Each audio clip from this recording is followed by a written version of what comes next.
সকালবেলা আনা হয়েছিল, ওকে দেয়া হয়েছিল, ও জমি রেখেছিল এখানে। Hello guys, welcome to our channel. তো আজকের ভিডিওটা এখান থেকে শুরু করলাম। আজকে আমরা এসেছি উনুনে রান্না করার জন্য। আচ্ছা তোমরা একটু গেস করো তো আজকে আমরা কি রান্না করতে চলেছি। কাটা হচ্ছে, মনীষা পেঁয়াজ কাটছে।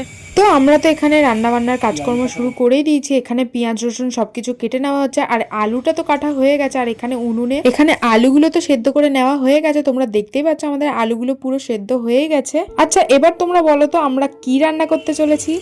আর যারা এখনো গেস করে উঠতে পারেনি যেখানে কি রান্না হচ্ছে, তাদের জন্য আমি বলে দিচ্ছি এখানে হচ্ছে কড়াইশুঁটি আর নতুন আলু দিয়ে ঝাল ঝাল আলুর দম। তোমরা কারা কারা আলুর দম খেতে খুবই ভালোবাসো তোমরা কিন্তু অবশ্যই কমেন্টে জানিও। আমার তো এই শীতকালে গরম গরম ঝাল ঝাল আলুর দম দিয়ে কচুরি খেতে ভীষণই ভালো লাগে। আর কড়াইশুঁটি থাকলে আর তো কোনো কথাই হবে না। আর উপর দিয়ে এখানে ধনেপাতা কুচি ছড়িয়ে দেওয়া হয়েছে, তো সুন্দর গন্ধ বেরোচ্ছিল যে কি বলবো। আমার তো এখনই খিদে পেয়ে গেছে। তাহলে দেখা হচ্ছে নতুন ভিডিওতে।